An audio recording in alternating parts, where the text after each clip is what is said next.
Well, welcome to our final session on the Gospel of Mark, and it's a pretty interesting one today, we think. It's on Herod and John, and this story about dances of young women with 7 veils, none of which is in the text, of course, but it's become this really kind of apocryphal story that is well known. Well, the text for this week is Mark 6, and it's verses 14 to 29. And of course, it's the story of John the Baptist and him being beheaded in the palace of Herod. And it gives you a bit of background there and how it all came about. So it's really about politics and religion in ancient Judea, bearing in mind that religion and politics were inextricably linked in the ancient world. Even in the Roman world, no emperor or no admiral or no general of an army would set out with first making sure they had the approval of the gods and checking what they called the auspices and, whether there was signs that they were going to be successful. So in this story, we have Herod, Herodias, his wife, and John the Baptizer. And Mark, of course, also talks about Herodias, the daughter of Herod, which is probably a mistake, but that's how he calls her. She's known in popular mythology as Salome, who did this dance and captivated Herod and was tricked. He was tricked into executing John the Baptist. So the story in this, there's a few Herods floating around. Just to make it clear, this is Herod Antipas. This is the son of Herod the Great. Herod the Great features when Jesus is born in the Gospel of Matthew, and he is the ruler that is depicted as ordering the killing of all the children around Bethlehem who are under 2 years of age. And he is the same Herod to whom Jesus was sent in the course of his trial in Luke's account. And Luke, of course, is the only one who tells this story. So we have Herod Antipas, and Herod has a number of sons. He's got 3 sons, I think. And Herod Antipas is the one who's in his father's palace.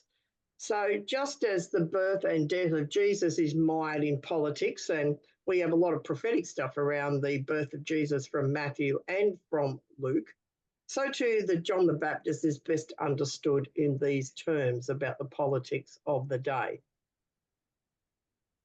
So we have, and the other thing we want you to note is that we have different locations in each of the synoptic gospels about the arrest of John and his beheading. And in Luke, it happened straight after his baptizing and preaching activity in the wilderness. And then he mentions in chapter 9 that Herod had beheaded John. Mark, once again, has a lot more detail about this, and he tells us all about the incident as he has received it or as he's understood it. And it starts with Herod's protection of John, probably because in the story it would be understood John is a holy man, and the eye of God is always on holy men. So if you actually harm them, it's probably not a good idea. Of course, Herod's wife, Herodias, doesn't particularly like John because John has been very vocal about his criticism of Herod marrying his sister-in-law, which with the interpretation of Jewish law would probably be forbidden. And then we have a plot by Herod's wife and the grief of Herod when he has to stick to his promise. And we've talked before about if you make an oath or you make a promise, you're bound to keep it. Otherwise, there's going to be very nasty repercussions. So Herod feels he has to do what he said, that is, keep the promise that he'd give whatever she asked for. And then, of course, we have the burial of John's body by the disciples. Matthew also reports this story, but with far fewer words than Mark. Sorry. Okay. And though he does add that John's disciples, after burying his body, went and found Jesus and told him about it. All these details are omitted in Luke, and Luke only notes the arrest and beheading of John in a very sort of dense narrative comments. John, that is the Gospel of John, makes no mention at all of Herod, and in his Gospel, the figure of John the Baptist serves primarily to point towards Jesus as Messiah. And we don't get that river scene with doves and claps of thunder and voices from heaven. None of that occurs in the Gospel of John. John the Evangelist seems to know that John was baptizing and that Jesus was obviously part of that group of people that were hanging around John at the time. And John makes the point of saying, well, John's purpose was to point at Jesus, and maybe even point with Jesus to set him on a path to ministry, but he doesn't report anything of John the Baptist's death. So we have some quite different ways that each of the gospel writers offer it. So we've got this story in Mark, which has become very popular. It was probably doing the rounds of the time. It criticised Herod, who was not popular among the Jews, and it has an indirect way of pointing out that Herod is probably, might be king, but he's indolent, he likes luxury, he probably eats and drinks too much, as opposed directly to John, who's probably the hero of the story, who is ascetic, who has this very strict diet of, well, we don't know, maybe that's all he could catch, honey and wild and locusts. And he's the polar opposite of John. He's obedient to God. He's very, he follows the law, as opposed to the profligacy and extravagance and softness, if you like, of Herod, who's running his tetrarch in Galilee according to Roman custom. So Herod's behaving like a fairly wealthy Roman ruler or governor. And I've mentioned before that nobody actually names the daughter except Mark, and he calls her Herodias, and I think that's probably a mistake, because the name she becomes known by in subsequent art and literature and films, etc., is Salome. And her dance of seven veils is absent from the gospel narratives. I think that's a way of Hollywood producers making it sound a little bit more exciting. And there's also a play and a film, many films that have been made about her. And we're giving a plug to James McGrath's book here. Professor James McGrath observes the best known elements of the story: the dance of Salome, the promise of Herod, and John's head on a platter are the ones which a historian has the most reason to be sceptical of. So there's James holding that up with his book. And next Thursday, we're off to Sydney to hear James speak and have dinner with him, because he was at Durham when I was there, and we've been friends with James ever since. So it'll be nice to see him again. So even in a number of manuscripts from the 500s onwards, especially in Latin versions, the name of the woman that's named here as Herodias is missing. She's called the daughter of Herodias, and therefore the granddaughter of Herod Antipas. So that's just a minor thing that is wrong. So our first question for you is, what do we make of this story, and why has Mark chosen to tell it? You might like to think about why it's captured popular imagination too.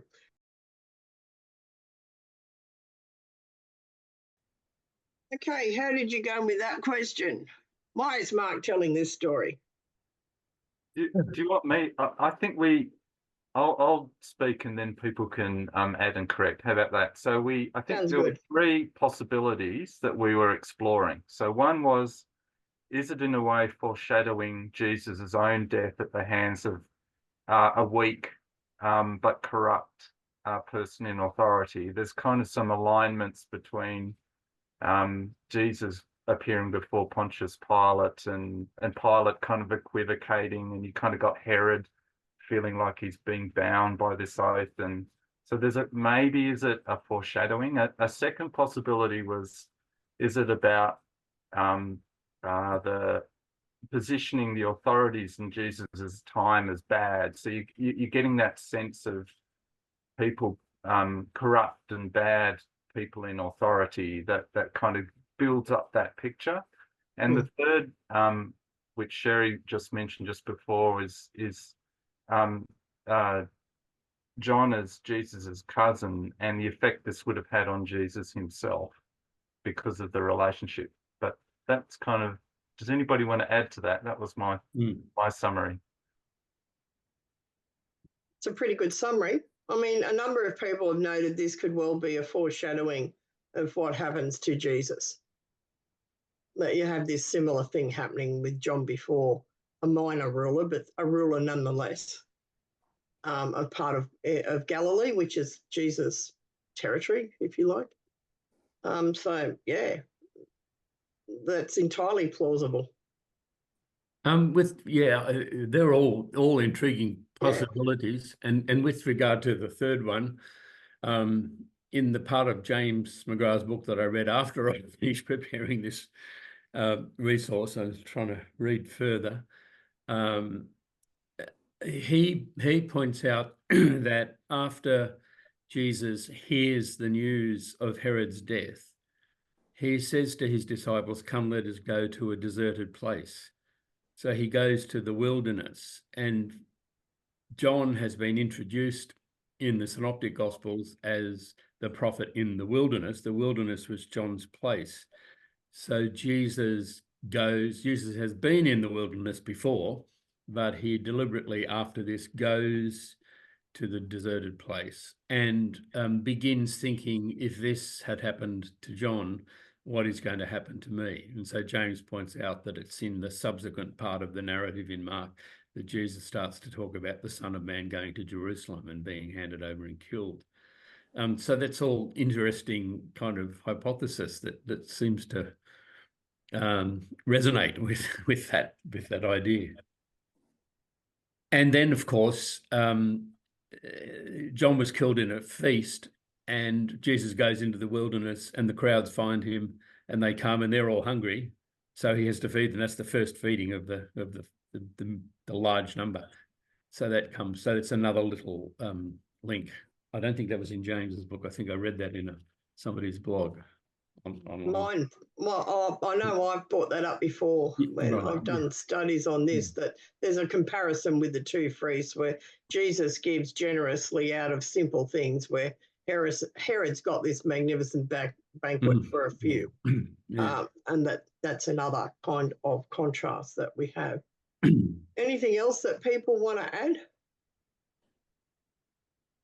Can I following Elizabeth's parallel, I don't know if you can see that, but so this is Mark's dealing of the story where I've got my, and this is Matthew, much abbreviated, and Yes. just the sentence in Luke. In Luke, yes. And it just strikes. It's really interesting that Mark spends so much time on it, and Elizabeth also pointed out how much art and literature has been written about this story, and it's just fascinating that there's so much. Obviously, it was a big story at the time, but it's also kind of fascinated people over the centuries ever since. So it's interesting that Mark deals with it in such depth. Well, Mark is as I said, you'll read that Mark is this short in a hurry gospel. Rubbish. Mark likes telling highly detailed stories, whether it's the Canaanite woman, the Gadarene demoniac. Mark has a lot of details in these stories that he tells. The deaf and blind man and what Jesus says to him and how he heals him. He doesn't have an ending and a beginning, which is, my opinion, why he's so much shorter. Not because he lacks detail. Matthew's the one in a hurry usually. Occasionally it's Luke. They kind of swap between them where they really truncate these stories, sometimes down to no more than a single line. So, yeah. And when you're thinking about Jesus and John, remember that Luke's the only one that has John the Baptist as Jesus' cousin. That's missing in every other gospel. Mark, John, and Matthew don't mention this. It's only in Luke. So whether it was true or whether it was Luke trying to historically unite them in some way, we don't know. I mean, James would say it's entirely possible. And I've disagreed with him on this, saying the evidence isn't there. It's only in one gospel, but, But in terms of Luke's narrative, Luke's already devoted a lot of time, in fact, more time than Mark, to John the Baptist about his parents. Because it starts with Elizabeth and Zechariah, and then so promises about what John will be. So he's done a big beat up of John already, and so he just mentioned very briefly that he's off the scene. Yes. He's now Strange. exit stage left, as it were. Yeah. Would it be possibly that the other Gospels leave it out because the writers assumed that the audience knew? Yeah. Possibly. I Mhm. mean, I'm not saying it's right or wrong. It's just you can't know. No. No. Yeah. Yeah. Yeah. And each gospel writer does take their own bent. John does foreshadow Herod, I think, all the way through, foreshadow Jesus all the way through Luke. And John the Gospel gives a lot of detail to John the Baptist too, but in a very different way, where he talks about disciples and, his disciples go off and become Jesus' disciples. And there's a whole thing about that in the Gospel of John, which is really different to the synoptics. So who knows? The truth is there somewhere. How would you summarize the answer then to this question? Well, that's what I said to John. I'm saying that my opinion was there's a number of answers you could give to this question, and they're all equally plausible. And one of them doesn't cancel out the other. Mark might have had myriad reasons. So the bottom line is historically we don't know, but you can make some really good hypotheses that are as good as anyone else's hypotheses. So, yeah. So what do you think is the most cogent? What do I think is the most cogent? I think it depends. I would actually say it depends on the gospel you're reading. I think Mark likes detail. He's shown that in other stories he tells. Mark likes detail, and this is a really ripping yarn, isn't it, about what happens to John. And I think Mark's also using it, in my opinion. I think you're all right, what Matt said about it foreshadows what's happening to Jesus. I think all of those things are probably happening. But can I prove it? No. But I mean, Mark's narrative, which is shorter than the others, so it's in that sense it's shortened to the point. From the beginning of chapter 3, he says there was a plot against Jesus to get him, involving the Herodians and the Pharisees. So Mark's story is focused on what's going to happen to Jesus, and it's like we get to this point, and then he like a filmmaker, he does a slide out and slide into another scene, a flashback or whatever, and tells that story, and then comes back, and you're left wondering, why have we got that? Maybe Yes. says something about what's going to happen to Jesus.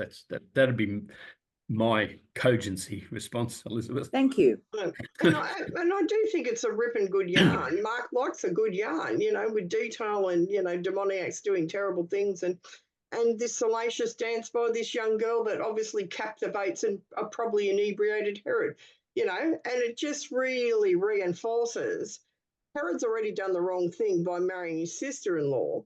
Mm-hmm. And now he's salivating over his stepdaughter, and he's forced to. And the result of this is a punishment in a sense, because he's forced to keep his word and kill John the Baptist. So he's not coming out of this looking well. But it's a really good story in terms of captivating your audience. So I can see why painters and filmmakers have really taken this up and run away with it. Whether it happened or not, who knows? Can I ask about the disciples of John? Yep.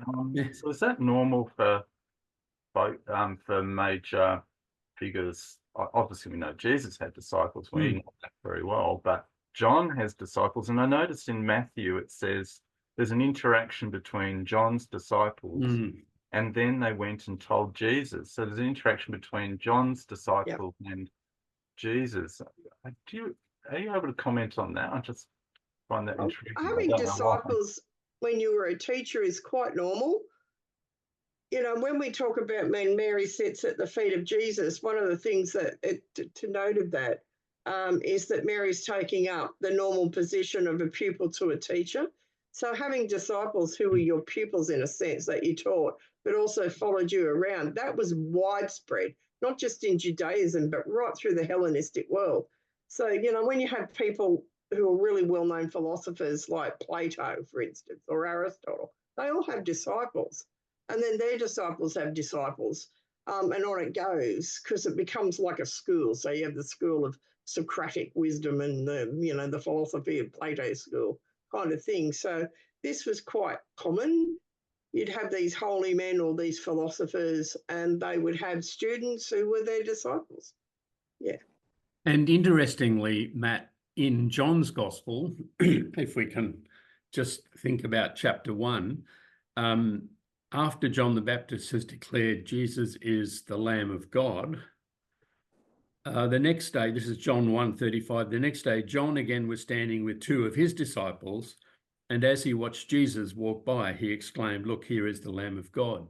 Now, the story goes on, and it says that one of the disciples was Andrew, Simon Peter's brother. So according to John's gospel, Andrew had been learning, following, a disciple of John, and then heard what John said about Jesus, and then went and told his brother, who of course is Simon Peter. Whether Simon Peter was a disciple of John who wasn't there at the time or not, we don't know. But Andrew is identified as such.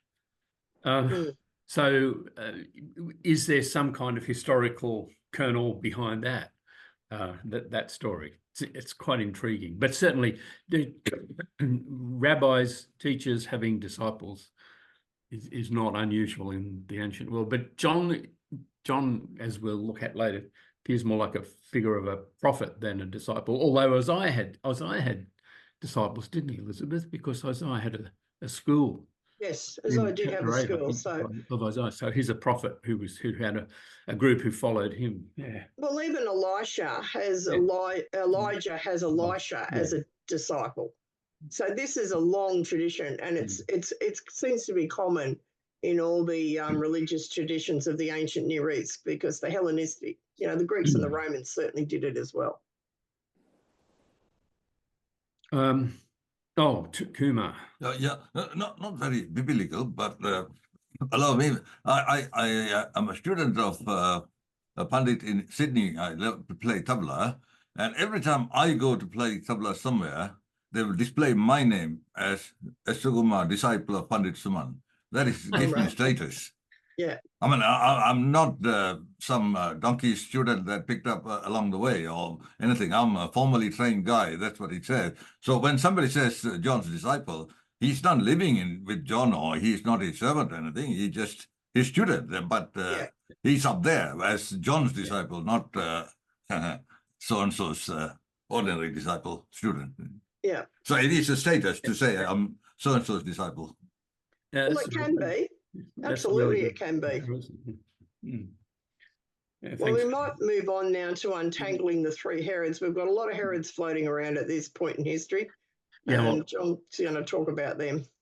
The Romans were ruling at the time of Jesus, and that dates back to 63 BCE, when Pompey, the Roman general, led Roman troops into Jerusalem. He was taking over Jerusalem and Judea from the Seleucids, which traced back to Alexander the Great in 333, when Alexander took control of Judea and Israel. And then after Alexander's death, the kingdom was divided up, and the Seleucids, descendants of Seleucus, were the ones that were ruling. So one of the Seleucids, the most famous of the Seleucids, was Antiochus Epiphanes, who 175 years before Jesus tried to carry out reforms in the society. He was a leader who was less well disposed to the traditions of the Jews as they were practiced. He had a book burning or a scroll burning events around the period. He collected up scrolls of the law and burnt them. He put some kind of pagan symbol, into the temple, thereby desecrating the holy place. In the book of Maccabees, we read that Mattathias and his sons tore their clothes, put on sackcloth, and mourned greatly. So Mattathias, you can see, is at the top left of the screen, and he had 5 sons, and they led an uprising against Antiochus and his Seleucid forces that over the next few years, from 167 through to 164, was quite effective in repelling them. And so this group is known as the Maccabees, comes from a word meaning hammer. reflecting the hammer blows that they struck against their enemies. So the armed insurgency which they fought eventually brought victory, and they claimed the rule of Judea from the year 164 onwards. And they have been venerated in Jewish tradition. The Maccabees, the Maccabean martyrs, the Maccabees are considered to be the great heroes from the past who expelled the horrid pagans who were repressing the true religion and who allowed faithful Jews to practice their religion in safety once again. Now, the family, it's a bit complicated because the Maccabees eventually spawn a family line that's known as the Hasmoneans, and that's because they are descendants of someone called Hashmon, or Josephus refers to him as Asmoneus in his writings. And so the string of rulers that are in place from 163 onwards, for 164 onwards through to 63, when Pompey marches in, are known as the Hasmoneans. And this on the screen is them. So the first three rulers were sons of Mattathias, Judah, and then he was killed, and then his youngest brother, Jonathan, from 160 to 142, and then the older brother of those two, Simon.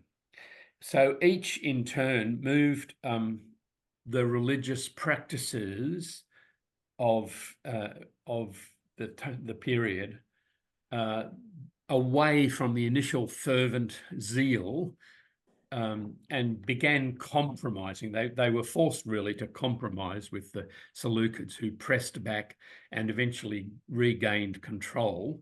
The revolution was short-lived. The people who gained control as high priests, as Jewish leaders in the revolution, lived on as the Hasmoneans, but the Seleucids bartered or forced them to make various changes. So they came to be known as sympathizers or as compromisers with the Seleucids over time, generating more dissension amongst the people. Now, that the Hasmoneans believed that not only should they sit on the throne of Judah, but they should also exercise the responsibilities of the high priest. And here's another point of controversy. All of this is going to be important when we get to Herod. All of this is the background to Herod. So the priests were supposed to descend from Aaron, the brother of Moses, through the tribe of Levi. We know that from various places in Hebrew scripture. But the Hasmoneans, who were sitting as high priests in the temple under the Seleucids, they were not of the Aaronic Levitical line. They were not priests in this precise lineage, and that was, again, a problem for good, faithful, traditional, conservative Jews in the society of the time. So Pompey marches in 63 and installs the guy down the bottom of the screen on the left-hand side, Hyrcanus II, installs him as king over Judea under Roman rule. And there's he lasts until 40 BCE.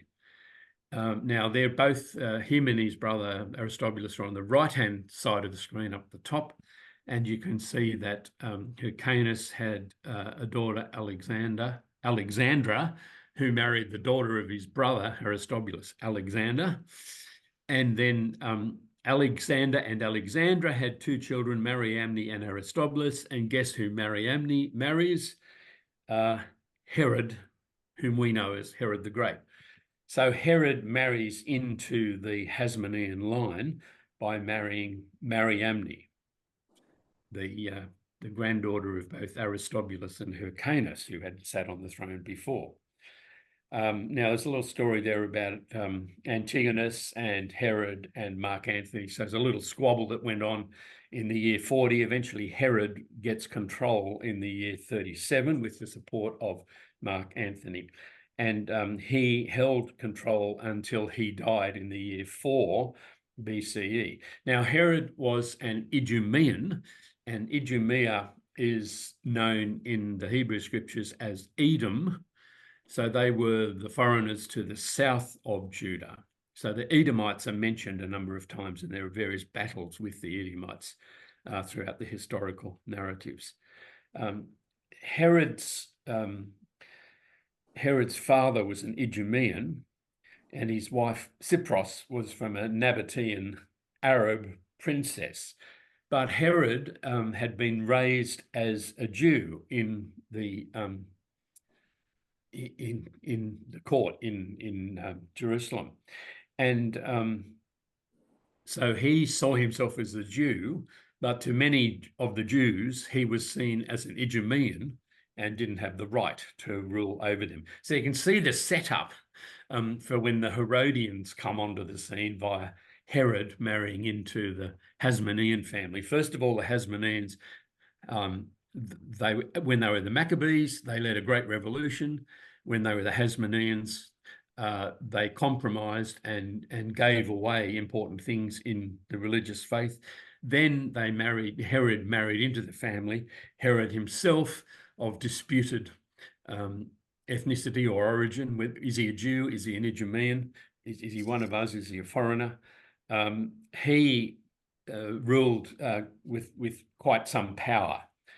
After his death, the kingdom that he was ruling over was divided into four actually, and that's where we get the tetrarchs, and they are mentioned in the Hebrew scripture.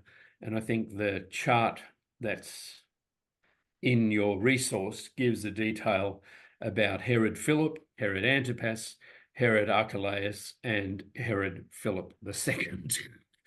So there's too many Herods. It's quite confusing. But for our purposes, Herod the Great is the one who, according to Matthew, ordered the slaughter of the children when Jesus was born. Herod Antipas is the one who's in this story, who orders the beheading of John the Baptist. And then later on in Luke's gospel, Jesus is sent to appear before Herod Antipas. And then Herod Antipas had a nephew who's on the bottom left-hand side of the screen, Herod Agrippa. And that's the Herod Agrippa who appears in Acts 24 and 25 when Paul is being referred to the authorities before he is sent to Rome. So we've got Herod the Great, Herod Antipas, and Herod Agrippa, all of whom appear in our New Testament narratives, and all of whom are part of the Herodian family, obviously. So I'm trying to set this up so that you can get a sense of, from the point of view of John the Baptist, a fervent believer in Torah, follower of the law, confronted with this act of Herod marrying illicitly, and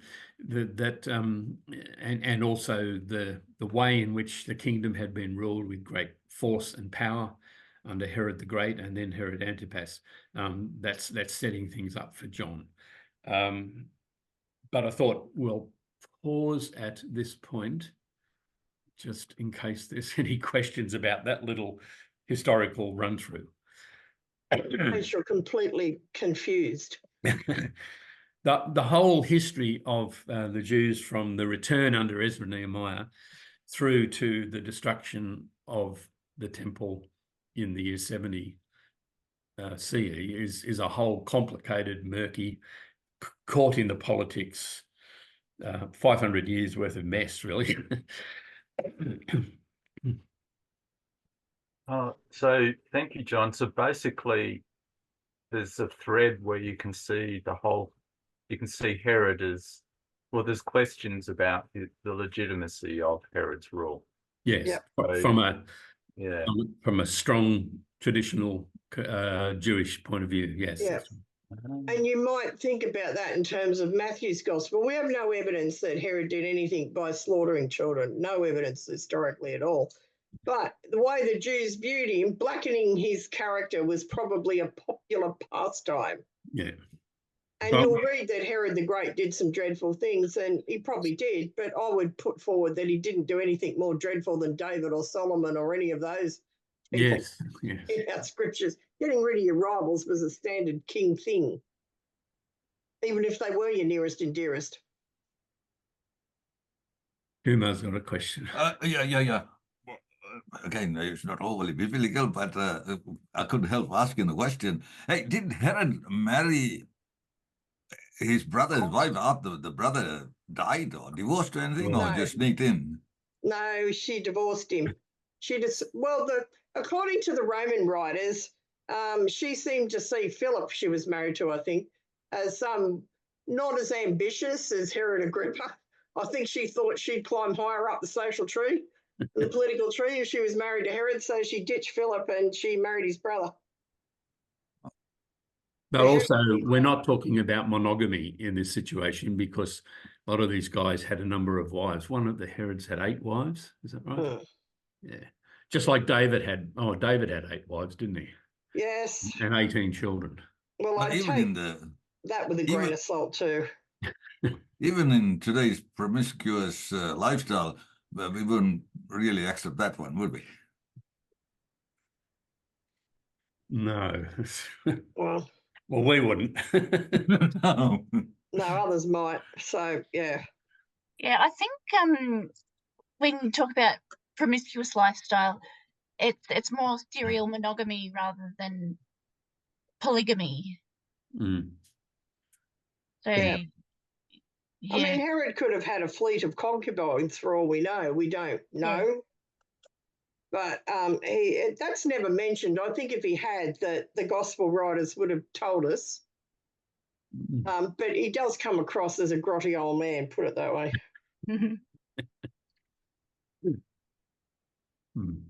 Sorry, folks, I missed quite a few minutes there after we were talking about Herod the Great. My internet just dropped out all of a sudden. Who knows what's going on? It's just a mystery. So why did Herod put John to death? Shall we move on to that? Yeah, let's move on to that.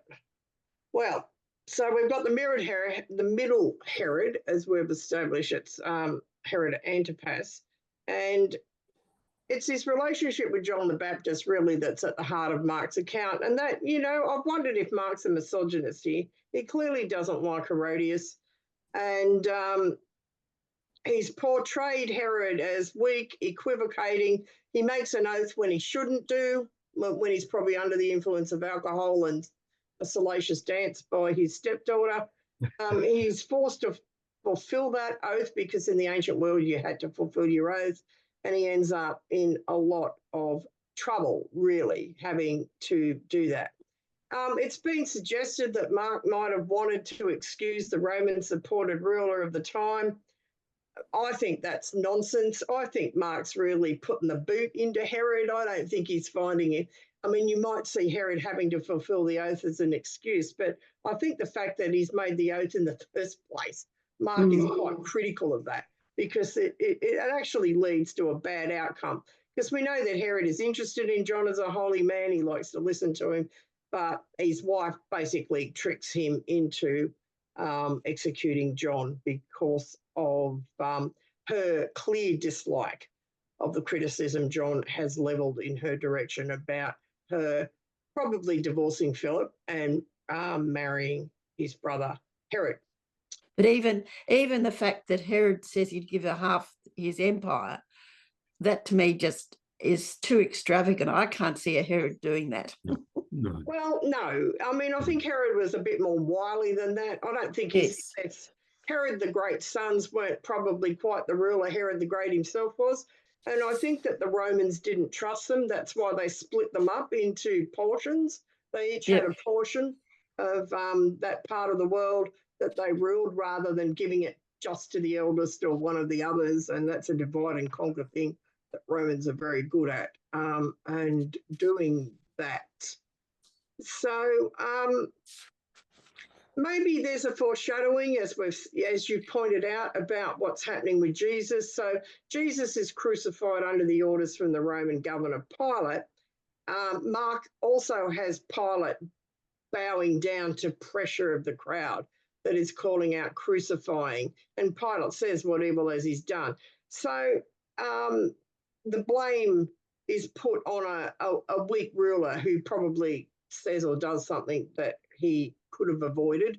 And it may be that this is what Mark is foreshadowing, having Herod as a weak ruler making a decision that he probably shouldn't have.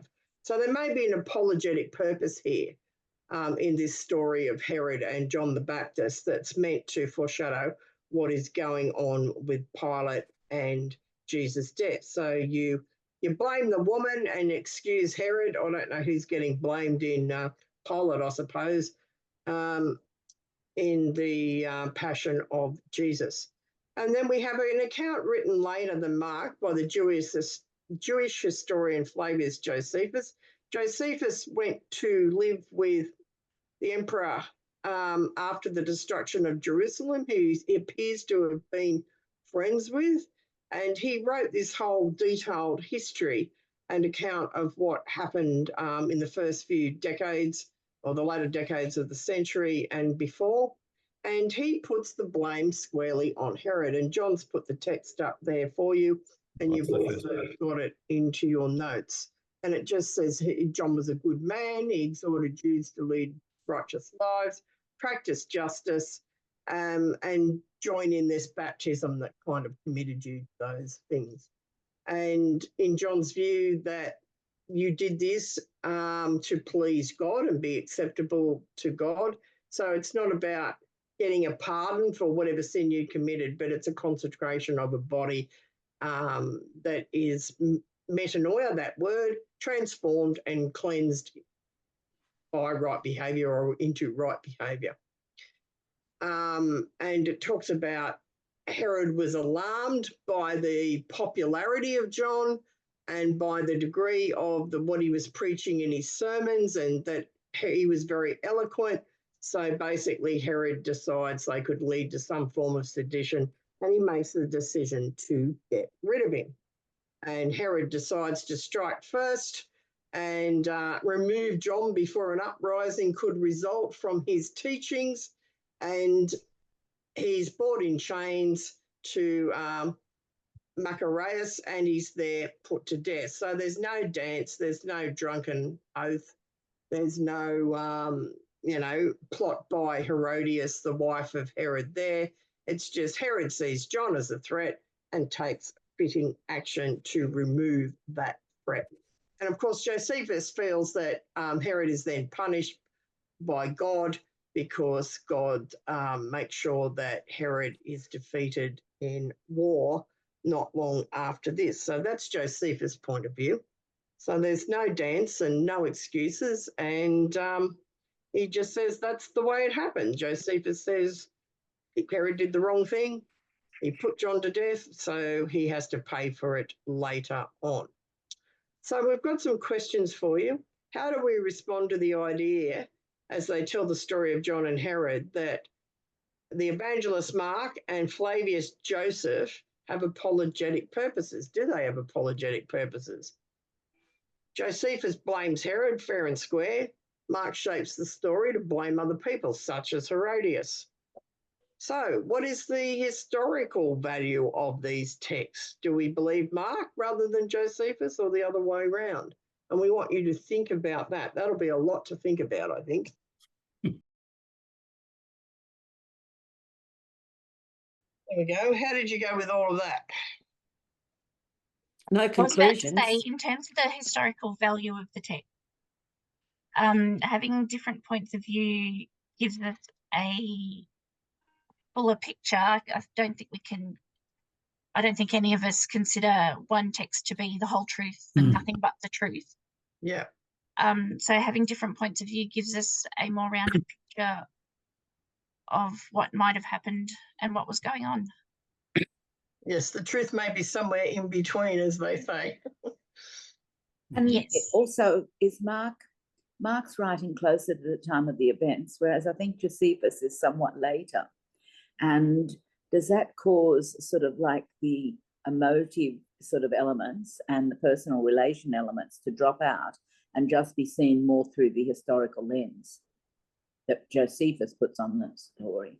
Possibly, but you've got to think of the way the Jews have seen Herod in various ways down through the centuries, because Josephus probably isn't writing any later than Luke when he starts, because he goes to the court of the Roman Emperor when Jerusalem is destroyed in 70, which is when we think Mark was actually writing. So they're not that far apart in terms of when they're writing. And I don't know many of the Jews at all thought Herod was a good thing, so you do have that bias there in Josephus. Well, we assume you have that Yeah. bias. It'd be highly unlikely Josephus was an admirer of any of the Herods, because as far as we know, none of the Jews admired them. And the fact that Herod's got on overly well with the Romans wouldn't have helped at all. Mm. Yeah. Whereas Mark, perhaps another thing might be, Mark is telling it from the story of drama and, you know, sort of relationships, whereas Josephus is just, if you like, putting in a, you know, sort of an historical political lens over, you know, his tale is written from that perspective. So he's got no, you know, that's not his style, that's not his purpose. Well, Possibly. Josephus is writing, he wrote a 20-volume history of the Jews and a 7-volume history of the war, in which he was initially a participant, and then he was captured. And so he says that he's trying to explain Judaism to the Romans, but he certainly seems to be currying the favor of the Romans, and therefore he's ready to diss any Jews that have done the wrong thing as far as they're concerned. Yeah. The Herods got on with the Romans. I don't Yeah. know that dissing the Herods is necessarily a political move on Josephus' part. I think he's displaying his Jewishness there, Probably, because yeah. the Jews just didn't like the Herods particularly. Well, that explains then this constant current of dissent running through Judaism from the 170s through to the time of Jesus and beyond. It explains that to the Romans, that they were constantly dissatisfied with the rule they were being given. Yeah. The Jews were, yeah. Yeah. In the Mark narrative, the authority, I mean, Herod's bad in so many ways. He's weak, he's foolish, he's corrupt, Yeah. he's being manipulated, and then Herodias sounds ambitious and horrible and powerful. Yeah. You know, it's just so bad in so many different ways. It adds more complexity to the badness, if you know what I mean. Yes. Or more human frailty to the badness, perhaps. Yeah. As Mark unpicks the character of Herod in subtle ways and not so subtle ways. Yes, that's quite possible, because it's quite a colourful story here that every other historian and gospel writer seems to have missed in quite the way Mark tells it. Maybe Mark just liked a good story too. I mean, how do we know? We don't. Maybe Mark did. But it's quite possible that all sorts of rumours went round after John. I think we can assume John was killed by Herod. I think we can say that's the one historical fact that probably is true. But how it came about, you know, whether he was a shifty and shrewd political person getting rid of a possible seditious, you know, prophet who's going to cause an uprising, or whether he was a weak and kind of man who wallowed in luxury, who was manipulated by his wife, you know, that's a very unflattering picture, really, isn't it? Yeah. As I said, maybe the truth is somewhere in between. But after John was killed, probably all sorts of rumours went around about how it happened. Mm.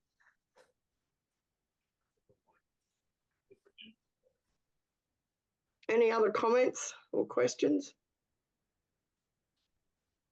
Does Herodias appear, Herodias, the wife that is, does she appear anywhere else, or is it just in this story? In the Bible, no, I don't think she does appear Not anywhere in the else. Bible, no. I mean, she's written about by others. It's just that she's a very interesting, Mm. powerful kind of character. Yeah, well, she is certainly in this story that we've got here.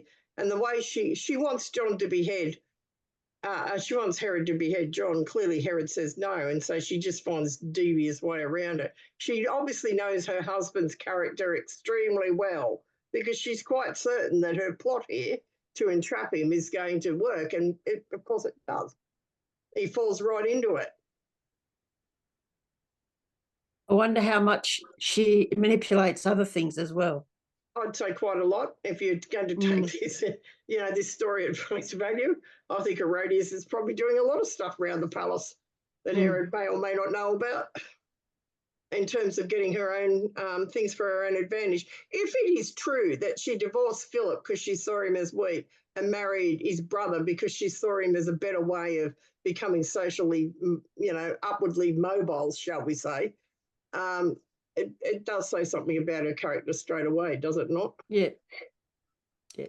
Or maybe she thought that this guy was easier to manipulate, so that was just her cover story, and she thought she could still get further with this guy. But he already had Possibly. the position. But he already had a position higher than the brother. Not necessarily. He had a palace, but I mean, they're all allegedly equal in that they all had this tetrarchy that they were in charge of and ruling. But, this Herod seems to have scored the dad's palace and perhaps more of the wealth and luxury. I don't know. Mm-hmm. Possibly. That's part of it. But, yeah. What's Mark's view about women generally? That's a really good question, isn't it? I asked that.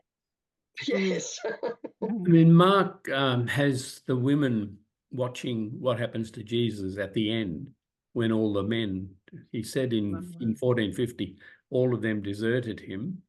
And then he has that little story of the young man wearing just a linen cover, the first Christian streaker. I wrote an article about him once. The first Christian streaker. He ran away naked, and then but the women are watching from afar, and the women prepare to come and anoint the body and deal with the body. So they do run away in fear. And the first person in Mark's gospel who's called diakonos, servant, is Peter's mother-in-law when she gets up, having been healed. I mean, apart from this story, I wouldn't have said Mark was anti-female. No, and he's got the Canaanite woman. Yeah, who best Jesus in the argument. So there's a whole lot of positives. It could be he just really dislikes Herodias. Yeah.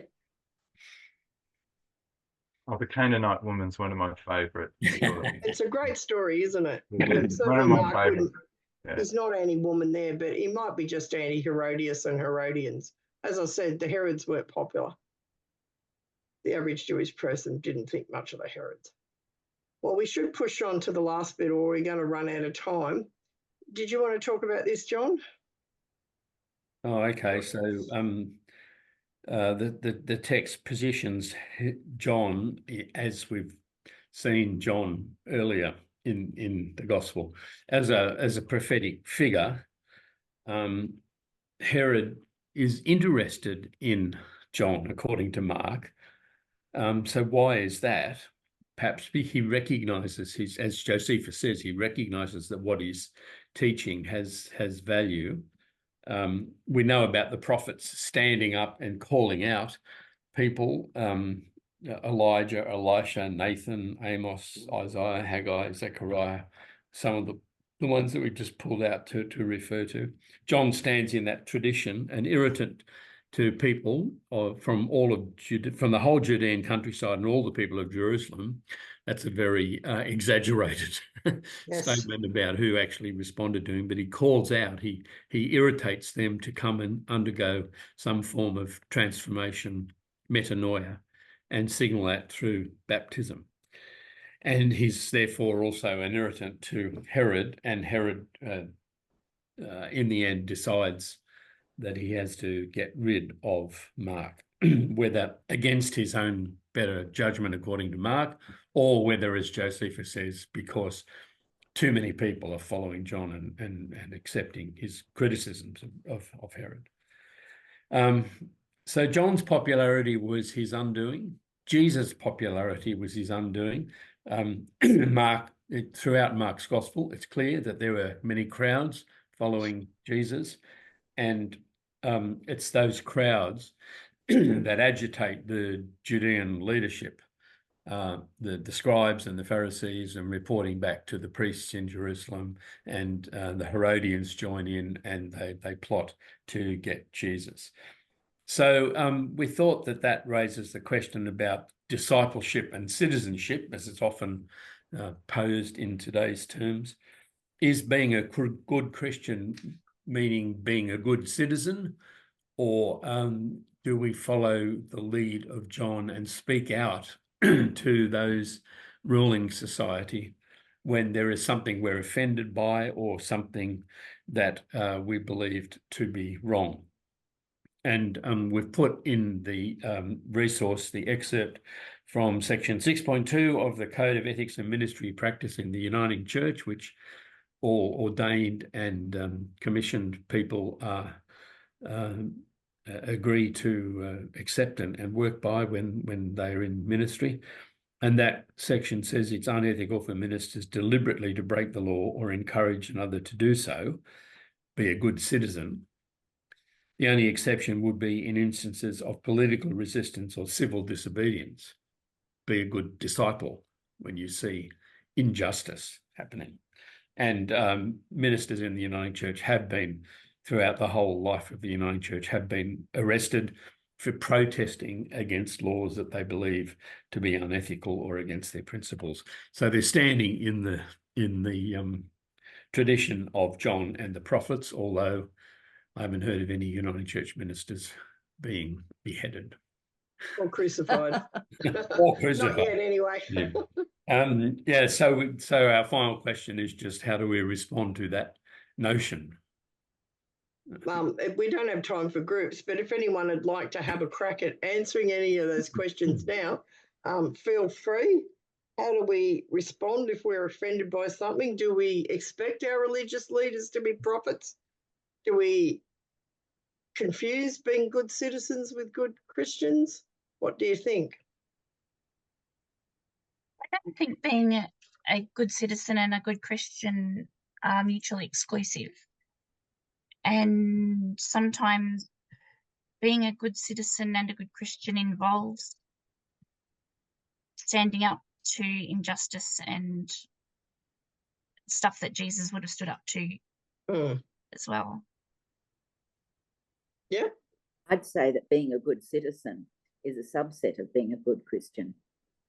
In that, sort of to act in a, sort of in a look, generally, other than where the law seems to be inappropriate or, unethical, that we're we're acting in terms of, justice and righteousness. And that's what society would seek its citizens to behave like, other than when you've got something which is oppressive. So I'd say, but then you've got, I wouldn't like to say it's an overlay, but you've got a surrounding of a faith component in being a good Christian. So it's a sort of an added element. And I think it is acceptable to protest from time to time. I suppose that's where I'm coming to. Not that I have, mind you. I haven't got out and protested about Palestine or anything else really, but that doesn't mean to say that I don't think it's wrong to protest. Yeah, I suppose we were defining good citizen as doing what you're told, that you don't break the law, that if the government of the day says this is the way it is, that you accept that. But of course, there's different ways you can define what a good citizen is. But John and I are fairly seasoned veterans of protesting. We haven't done as much in recent years because we're old and decrepit, but we've certainly done our share in Canberra. We've certainly done our share on the mid-north coast. And I could probably be persuaded out to do some now, but because I have physical issues of standing and walking, it's made it harder for me to go out and protest in the same way. if I can camp on Parliament lawn with a chair, it's fine. I can do that. And I can sit there. And we were there at the women's protest after the whole saga of Brittany Higgins was revealed. And there was a number of Tuggeranong Uniting Church and some of the other churches of Canberra there with us. So, and John's been arrested for sitting on Christian Porter's office floor and not moving. So we were there as part of Love Makes a Way and protesting children in detention. We also picketed 2 Labor leaders over that, one in Western Australia and one in Canberra. So, yeah. But you wouldn't go to the point of throwing paint over and No, we wouldn't damaging. do that because That's I think what that you know. I that's think not. there's ways of protest. Oh, there is. Yeah. And I think if you're occupying a space, or we stuck pictures of little children all over the, what was his name? That, somebody Lee, is it, in Canberra? Oh yeah, Andrew Lee's office. Andrew Lee's Yeah. office. We covered his office windows with little stuck out kids to protest children in detention, but it wasn't going to ultimately harm him or his window. Mm. So no, we don't throw paint, and we've never done destructive things, put it that way. We've done obstructive things. And we've had signs and stuff like that that we've held up saying what we think about things. Yeah, Kumar. You're on mute, You might Kumar. muted. Yeah, Elizabeth, I remember I was also there with you when we went to the protest in Canberra, Yep. Lee's office. Now, what I was thinking to say is this kind of question is much easier to answer in Australia or in the Western countries. yeah. But Absolutely, it imagine is. yourself in Sri Lanka or China or Russia. Yeah. Man, that then question is far more difficult to answer, or rather Yes. far more easy to answer. You just can't do it, full stop. You're right. And people who do protest in those countries, and there are some, maybe not as many as there were previously, can end up in some terrible situations. They're jailed, shot, tortured, set on fire. All Yeah, sorts of yeah. horrible things have happened. Or if that doesn't happen to you, like John Jegasothi, he had to flee in a boat because, he knew if he stayed, because he was a minister doing a bit of protesting, if he stayed, those things would happen to him. So he fled. So Kumar's quite right. He fled, but not in a boat. He came by plane. I was here when he came to Australia. He came to his sister's house. He flew to Canberra. I was here to receive him. I understood that he actually Well, arrived you in understood it Australia wrong. on a boat. I'll I take know your the word family for it, very well. Kumar. Come on. I Because know the he's not family here very to well. argue his point. Yeah.